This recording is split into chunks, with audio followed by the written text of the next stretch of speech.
مفتی صاحب کی بارگاہ میں میرا سوال ہے کہ چلتے پھرتے یا لیٹ کر تلاوت کرنا جائز ہے یا نہیں؟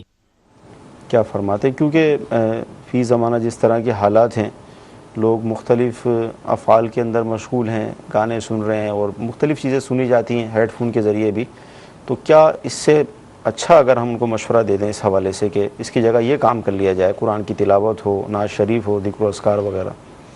دیکھیں یہ بات اپنی جگہ پہ ہے کہ چلتے پھرتے قرآن مجید فرقان حمید سننا یا لیٹے ہوئے سننا یا پڑھنا، اولاً جو آداب ہیں ان کا خیال رکھتے ہوئے ہی قرآن مجید فرقان حمید کی تلاوت کرنی چاہیے جی، کہ باوضو قبلہ رو بیٹھ کر قرآن مجید فرقان حمید لے کر اس میں سے دیکھ کر تلاوت کرے. صحیح، ایسا ہونا تو ایسا ہی چاہیے. صحیح. ٹھیک ہے.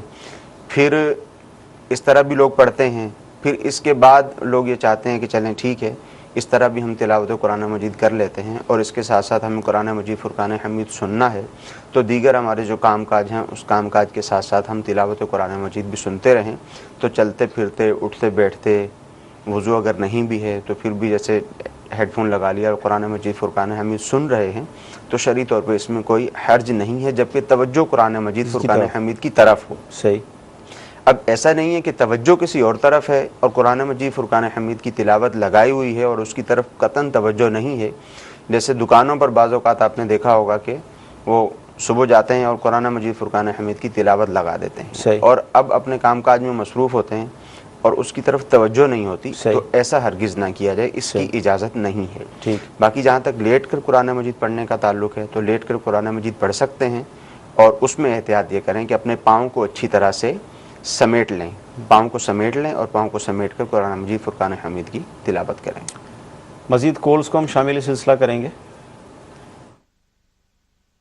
محمد اویس ستاری سرگودا سے عرض کر رہا ہوں. مفتی صاحب یہ ارشاد فرما دیجئے کہ امام صاحب کے پیچھے اگر چند رکعات رہ جاتی ہیں تو اس کی تفصیل کیا ہے؟ مسبوق کے احکام جو ہیں وہ تھوڑا تفصیل سے، اسپیشلی مغرب کی نماز کے حوالے سے ارشاد فرما دیجئے کہ اگر پہلی رکعت رہی ہے وہ تو آسان ہے، دوسری رکعت 2 رکعتیں رہ جائیں تو کیسے ادا کرنی ہے نماز سلام کے بعد، 3 رہ جائیں تو کیسے ادا کرنی ہے؟ ظاہر اس کے اندر ہر رکعت کے اندر قاعدہ ہوگا، بیٹھنا پڑے گا، تو یہی کنفیوژن پیدا ہو جاتی ہے کہ اب اس کو کمپلیٹ کیسے کریں. جی، مغرب کی نماز میں اس طرح تھوڑا پریشانی میں مبتلا ہو جاتا ہے بندہ. دیکھیں اس کا ایک اصول ہے، صحیح، وہ میں آسان الفاظ میں بتاتا ہوں، اس کو اگر یاد رکھ لیا جائے تو انشاءاللہ عزوجل کسی بھی نماز میں کسی طرح کی پریشانی نہیں ہوگی. صحیح. ہم نماز پڑھنے کے لیے جاتے ہیں، 1 رکعت چھوٹ جائے، 2 چھوٹ جائیں، 3 چھوٹ جائیں، یہ چاروں ہی رکعتیں ہماری چھوٹ جائیں. صحیح. یعنی تشہد میں ہم جا کر ملیں امام کے سلام پھیرنے سے پہلے. چاروں ہی صورتوں میں یہ بات ہمیشہ دھیان میں رکھنی ہے کہ جب ہم اپنی بقیہ نماز پڑھنے کے لیے کھڑے ہوں گے جی. تو قاعدہ کرنے کے اعتبار سے جو رکعات ہم پڑھ چکے ہیں ان کو شمار کریں گے. صحیح. اور قرات کے اعتبار سے ہم ان کو شمار نہیں کریں گے. یعنی 1 رکعت اگر ہم پڑھ چکے ہیں تو اب 1 رکعت پڑھنے کے بعد قاعدہ کریں گے. صحیح. جو رکعت پہلے پڑھی ہے اس کو ہم نے شمار کر لیا. صحیح. یہ دوسری رکعت تھی، دوسری رکعت پر قاعدہ کیا جاتا ہے. اور قرات کے اعتبار سے آپ نے 1 رکعت پڑھی ہے، 2 پڑھی ہیں یا 3 پڑھی ہیں، جب آپ اپنی پڑھنے کے لیے کھڑے ہوں گے تو آپ گویا یہ گمان کریں گے کہ میری یہ پہلی رکعت ہے. صحیح. تو یہ طریقہ کار اگر اختیار کریں گے تو چاہے کوئی بھی نماز ہو، چاہے مغرب کی نماز ہو، چاہے عشاء کی نماز ہو، فجر، ظہر یا عصر کی نماز ہو، سب میں ہی اس طریقہ کار کو اگر مد نظر رکھیں گے تو اس میں آسانی ہوگی. میں ایک دفعہ پھر دہرا دیتا ہوں کہ قاعدہ کے اعتبار سے جو رکعات پڑھ چکا ہے اس کو شمار کرے گا. صحیح. 1 پڑھ چکا ہے تو اب اپنی جب دوسری پڑھے گا تو یہاں قاعدہ کرے گا. ٹھیک ہے. 2 پڑھ چکا ہے تو اس کا مطلب ہے امام کے ساتھ یہ قاعدہ بھی کر چکا ہے. اب اگر اپنی تیسری پڑھے گا، مغرب کی نماز ہوگی تو یہاں پہ قاعدہ کرے گا. اس کے علاوہ ظہر یا عصر کی نماز ہوگی تو اب یہاں پر قاعدہ نہیں کرے گا کیونکہ یہ اس کی تیسری رکعت ہے. ٹھیک ہے. تو یہی اصول ہر جگہ پہ کار فرما ہوگا. اور جو قراءت کا مسئلہ ہے اس میں یہ صورت ہے کہ قراءت میں جب یہ اپنی نماز پڑھنے کے لیے کھڑا ہوگا تو یہ گمان کرے کہ میری یہ پہلی رکعت ہے. یعنی 2 رکعت امام کے ساتھ پڑھی، اب یہ 2 رکعت اپنی پڑھنے کے لیے کھڑا ہو رہا ہے تو گویا جو امام کے ساتھ پڑھی ہیں وہ بغیر قراءت والی 2 رکعتیں تھیں. یعنی سورہ فاتحہ پڑھی، اس کے بعد سورت نہ ملائی، اور اب اپنی جب 2 رکعتیں پڑھنے کے لیے کھڑا ہوگا، پہلی رکعت میں سورہ فاتحہ پڑھے گا اور پھر سورت ملائے گا، اور پھر دوسری رکعت میں بھی سورہ فاتحہ پڑھے گا اور اس کے بعد جو ہے وہ سورت ملائے گا، کیونکہ قراءت کے اعتبار سے یہ ان کو اپنی اولین رکعات شمار کرے گا. بہت پیارا مفتی صاحب نے ہمیں حل بتا دیا، ایک فارمولہ ہم کہہ سکتے ہیں وہ ہمیں مل گیا کہ قادہ یعنی جو ہم التحیات پڑھتے ہیں جس میں بیٹھ کر، اس لحاظ سے ہم پچھلی رکعت کو جو ہم نے امام صاحب کے ساتھ پڑھی تھی اس کو ہم شمار کریں گے، اور تلاوت کے لحاظ سے جو قرات کی جاتی ہے اس لحاظ سے ہم اپنی اس رکعت کو پہلا یعنی اس میں پھر ہم گنتی کریں گے، یعنی پہلی رکعت پڑھ لی، دوسری پڑھی تو یوں 2 رکعتیں آپ کی ہو جائیں گی، تو پھر اس کے بعد والی اگر رکعتیں ہیں تو اس میں پھر قرات آپ آپشن ہوگا آپ کے پاس، ورنہ یوں آپ کی جو 2 رکعتیں ہوتی ہیں اس میں قرات آپ کی ہو گئی۔ جی مزید جی مغرب کی نماز کے اعتبار سے انہوں نے کہا تھا کہ بالخصوص بتا دیں، جی جی تو مغرب کی نماز میں اگر کسی کی 1 رکعت چھوٹ گئی ہے، جی جی 2 رکعت اس نے امام کے ساتھ پڑھی، تو اب جب اپنی 1 رکعت پڑھے گا تو ظاہر ہے اس میں سورہ فاتحہ پڑھے گا، سورت ملائے گا اور قادہ کرے گا اور سلام پھیر دے گا، صحیح، جبکہ اس کی 1 رکعت نکلی ہے۔ پھر اگر اس کی 2 رکعتیں نکل چکی ہیں، جی ایک امام کے ساتھ پڑھی ہے، صحیح، تو اب جب یہ نماز پڑھنے کے لیے کھڑا ہوگا سورہ فاتحہ پڑھے گا، سورت ملائے گا، اب یہ قادہ کرے گا کیونکہ اب یہ اس کی دوسری رکعت ہے۔ قادہ کرنے کے بعد کھڑا ہوگا اور اب جو رکعت پڑھے گا اس میں سورہ فاتحہ بھی پڑھے گا، اس میں سورت بھی ملائے گا، اور اب جو ہے وہ اپنی نماز کو کمپلیٹ کرے گا۔ جی اگر اس کی تینوں ہی رکعتیں نکل گئیں صحیح کہ تشہد میں امام کے سلام پھیرنے سے پہلے ملا، تو اب کھڑا ہو کر پہلی جو 2 رکعتیں ہیں ان میں قرات کرے گا، صحیح، اور اس کے بعد جو ہے وہ قادہ کرے گا اور پھر تیسری رکعت معمول کے مطابق پڑھ کر سلام پھیر دے گا۔ ٹھیک جی، اگلی کال دیجیے۔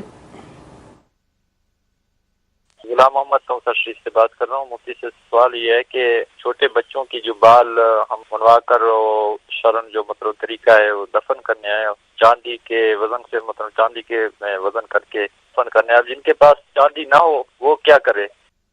جی عقیقے کے اندر جو ہوتا ہے، اب چاندی نہ ہو جن کے پاس تو وہ کیا کریں؟ جی عقیقے میں یہ طریقہ کار ہے کہ جب بچے کے بال مونڈے جاتے ہیں جی جی تو ان کو دفن کر دیا جائے، بالوں کے برابر جو چاندی ہے وہ صدقہ کی جائے۔ جی اب عمومی طور پر ایک تو چاندی موجود نہیں ہوتی، اب صحیح، اتنی چاندی شاید دکان سے لینے کے لیے جائیں تو ملے بھی نہ، صحیح، تو یہ طریقہ کار بھی اختیار کر سکتے ہیں کہ چاندی کی جتنی رقم بنتی ہے وہ رقم کسی شرعی فقیر کو دے دی جائے، جو زکوٰۃ کا مستحق ہے اس کو بھی دے سکتے ہیں، اور جو زکوٰۃ کا مستحق نہیں ہے ویسے ہی ضرورت مند ہے اس کو بھی دے سکتے ہیں۔ ٹھیک ہے، کچھ SMS بھی شامل کریں گے۔